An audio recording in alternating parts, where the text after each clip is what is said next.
احساسك ايه لما تفتح الموبايل بتاعك او جهاز الكمبيوتر وتلاقي كل البيانات اللي عليه اتشفرت؟ احساسك ايه برضو لما تلاقي ان اللي شفر البيانات دي طلب منك فلوس او اي مقابل؟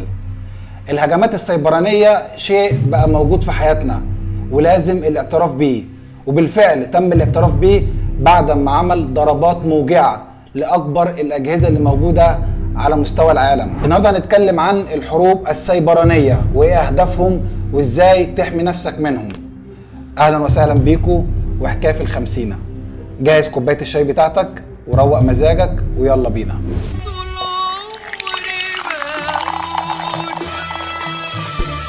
الحروب السيبرانية باختصار هي عبارة عن مجموعة من الأشخاص بيجيدوا العمل على أجهزة الكمبيوتر وبيعرفوا يخترقوا الأجهزة التانية وبيعرفوا يشفروا المعلومات. الشيء ده خلى منهم أو حولهم من مجموعات مرتزقة أو مجموعات هاوية إلى جيوش احترافية. كل دول العالم بتخشاهم وكل دول العالم بتخاف منهم، لأن ببساطة بتكة زرار ممكن توقع امن دولة. الناس دول كانوا في البداية كهواة، يعني كمجموعة كانوا بيجمعوا بعض 5 6 أو 10 على الاقل، وبيجمعوا بعض ويخترقوا مثلا بنك او مركز صرافة او اي شيء فيه اموال او بيحتوي على اموال علشان خاطر يقدروا ياخدوا الفلوس بتاعته او ياخدوا الفلوس منه. لكن الموضوع لما اتطور والتكنولوجيا لما اتطورت الناس دي تفكيرها اتطور، وفي بعض الدول بقت تاخد الناس دي وتوظفهم عندهم، لكن مش هنقول ان هم بيتوظفوا بشكل رسمي، لكن هم بيشتغلوا كعملاء للدول دي. وبالمناسبة الهاكرز هم ناس شديدي الذكاء وشديدي الدقة، ودول من الناس فعلا اللي تقول ان هم بيفكروا خارج الصندوق. خلينا اذكر لكم واقعة في 2009 ان ايران لما كانت شغالة في مشروع المفاعل النووي علشان يخترقوا او علشان الولايات المتحدة تخترق المشروع ده او تعطله او تأجله، ما ينفعش ان هي توجه اي ضربة عسكرية وما ينفعش ان هي تخترق اي جهاز من اجهزة المشروع ده. تخيل يخترقوا الموضوع ده ازاي او يخترقوا المشروع ده ازاي. حد من الهاكرز اقترح فكرة واتنفذت. ايه هي؟ ان المكان اللي كان بيتعمل فيه التخصيب، المكان ده شديد الحرارة، يعني الحرارة فيه مرتفعة جدا جدا جدا، فبيستخدموا فيه مراوح بتشفط الحرارة وبتخرجها بره. الذكاء ان المروحة دي او المراوح دي بتشتغل عن طريق الويندوز، وطبعا الويندوز ده مربوط بواي فاي. حد من اللي كانوا موجودين في المشروع ده كان رابط الواي فاي بتاع تليفونه او الجهاز بتاعه على نفس الواي فاي اللي كان مربوط بيه المروحة دي او المراوح دي.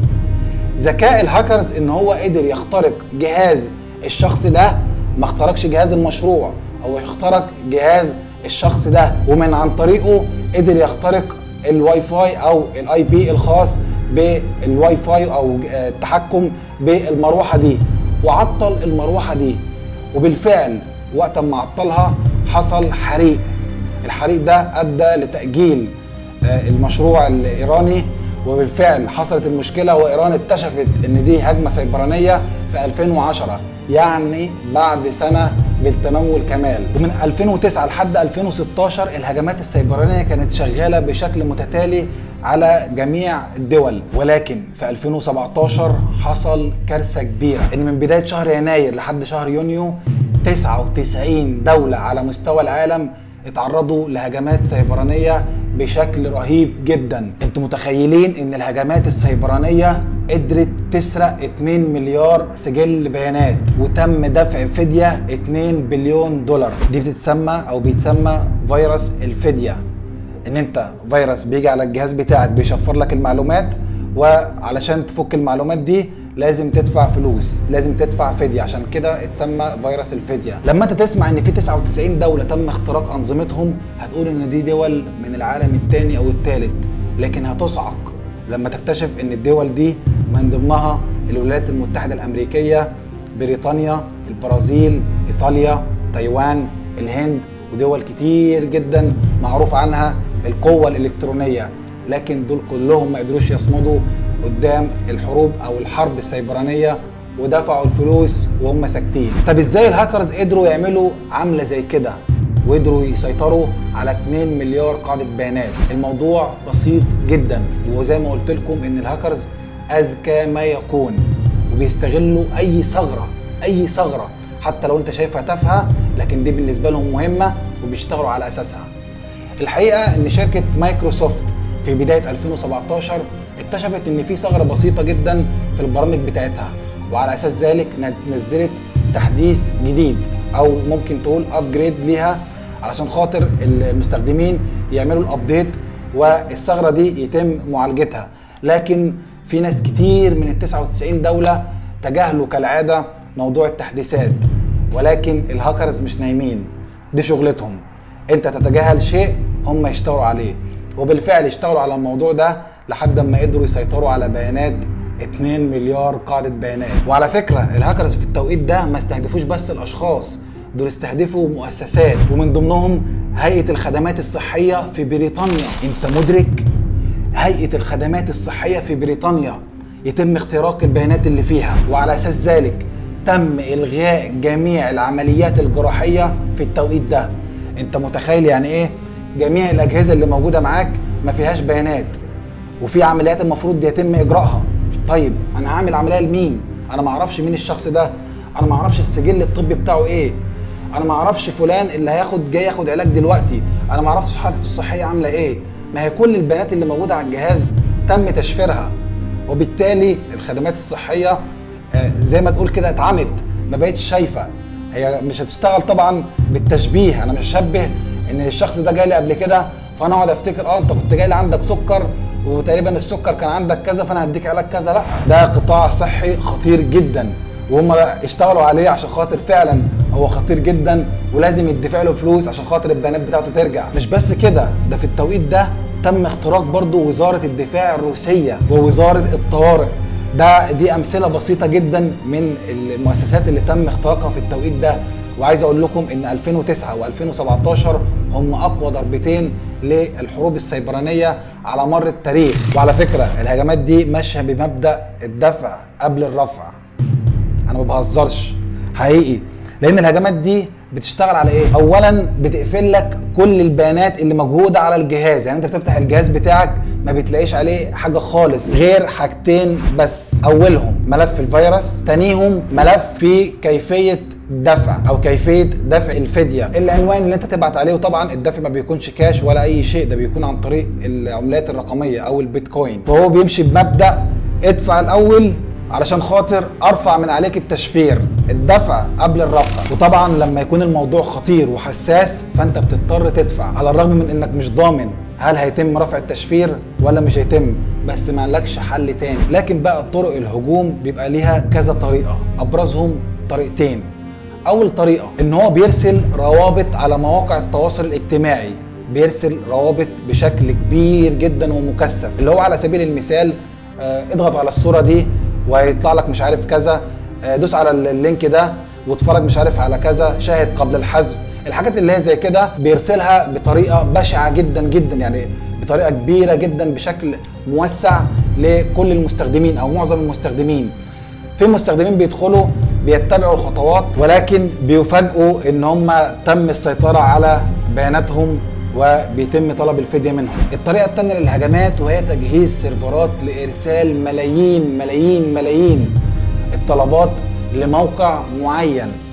طبعا سيرفر الموقع ما بيقدرش يستوعب الكم الهائل ده، على طول بيسقط. وفي طريقة ثالثة دي ظهرت في الآونة الأخيرة، إن هو بيتم إنشاء موقع شبيه لأحد المواقع المعروفة أو العالمية. مثلا لو اتكلمنا عن شركة أبل أو سامسونج أو أي شركة من الشركات دي، بيتم إنشاء موقع شبيه تماما ليهم، وبيرسل للمستخدمين وللناس رسائل بيقول لهم مثلا حدثوا البرامج أو شوف آخر العروض أو أيا كان، والناس بتدخل على الرابط ده، والرابط بيقول لهم دخلوا كلمة المرور، ولما انت بتدخل كلمة المرور خلاص كده الموضوع انتهى تماما بالنسبة لهم. الموضوع كده انتهى وانت كده قمت باللي كان مطلوب منك. وطبعا بعد الهجمات المرعبة اللي تعرضت ليها جميع أنظمة العالم من الهجمات أو الحروب السيبرانية، أعلن البنتاجون في آخر إبريل في سنة 2019 عن تحويل وحدة الأمن الإلكتروني إلى قيادة منفصلة تنضم ل9 قيادات موجودين في الجيش الامريكي. يعني خلاص الموضوع دخل في الجد. يعني احنا حاليا بنتكلم عن الامن السيبراني. الامن السيبراني هو عبارة عن مجموعة من الدروع اللي بتتصدى لاي هجمات سيبرانية، وبالتالي هيتحول الدفاع الى هجوم. الموضوع بيبدأ اول شيء بالدفاع، وبعد كده بيلجأ المتضرر الى الهجوم، وده فعلا اللي هيحصل، وده فعلا اللي هنشوفه في خلال الفترات القادمة. يا جماعة الحروب السيبرانية من ارخص ما يكون، ومن اكثر الضربات اللي بتكون موجعة، لانها ما بتكونش ظاهرة هي جاية منين ولا مين السبب فيها. تقدر بسهولة تكتشف الجهاز اللي عمل حاجة زي كده، لكن ما تعرفش مين الدولة او المؤسسة اللي متسببة في شيء زي ده. ولكن احنا كاشخاص نقدر نعمل ايه لما انظمة بجبروتها مش قادرة تصمد امام هجمات سيبرانية؟ احنا كاشخاص نقدر نعمل ايه؟ احنا ما قدمناش غير مجموعة من الحلول، او نقدر نقول المسكنات اللي ربما ممكن تحافظ على معلوماتنا وبياناتنا. اول شيء، اي شيء خاص او اي بيانات خاصة انت حاسس ان البيانات دي هتؤدي لأذيتك، يفضل ما تحتفظش بيها على اي جهاز ايا كان، تليفون او جهاز كمبيوتر خالص. تاني شيء، البرامج اللي انت بتستخدمها دي على الكمبيوتر او على الموبايل لازم باستمرار تعمل لها تحديث، باستمرار تعمل لها تحديث. واي برنامج انت شايف ان هو مش مهم تعمله تحديث احذفه من عندك، لان التحديثات دي ما هي الا معالجة ثغرات موجودة في البرامج دي. عندي برنامج مثلا زي مايكروسوفت، البرنامج ده شغال حاليا بقوة 100%، برنامج مؤمن تماما، لكن بيجي في وقت من الاوقات الشركة بتكتشف ان هي في ثغرة موجودة عندها، ثغرة امنية. الثغرة دي ممكن يستغلها الهاكرز، فالشركة دي بتبتدي تعمل تحديث لمعالجة الثغرة دي وعشان تسد الفراغ ده. فالمطلوب من حضرتك ان انت تعمل التحديث علشان تجيب النسخة الجديدة وتحطها بدون اي ثغرات، علشان اي هجمات سيبرانية انت تكون في مأمن. لكن لما انت تتجاهل اي تحديث فالشركة بتكون غير مسؤولة عن اي اضرار، وده فعلا اللي حضرتك وافقت عليه في بداية تسطيب البرامج او في بداية تسطيب البرنامج. لما انت بتعمل نيكست نيكست نيكست، او لما بتعمل التالي اوافق اوافق اوافق، فبيظهر لك الشروط والارشادات، انت بتدوس عليها عشان خاطر تعمل موافق، فانت كده بتوافق على كافة الشروط اللي حطتها البرنامج ده. من ضمن الشروط اللي بيحطها اي برنامج ان اي تحديث بيتم وانت ما تستخدمهوش او ما تنزلوش على جهازك، فالشركة بتكون غير مسؤولة عن اي اضرار ناتجة عن الشيء ده. يعني الشركة في امان، انت اللي في مهب الريح. وفي النهاية لو الحلقة عجبتكم ما تنساش تعمل اشتراك في القناة لو انت بتتفرج عليها على اليوتيوب، وما تنساش تعمل فولو على الصفحة لو انت بتتفرج عليها على الفيسبوك. ويا رب يا رب اكون ضيف خفيف عليكم، واستنوني في فيديو جديد. كان معكم حسام ثروت، والحكاية في الخمسينة.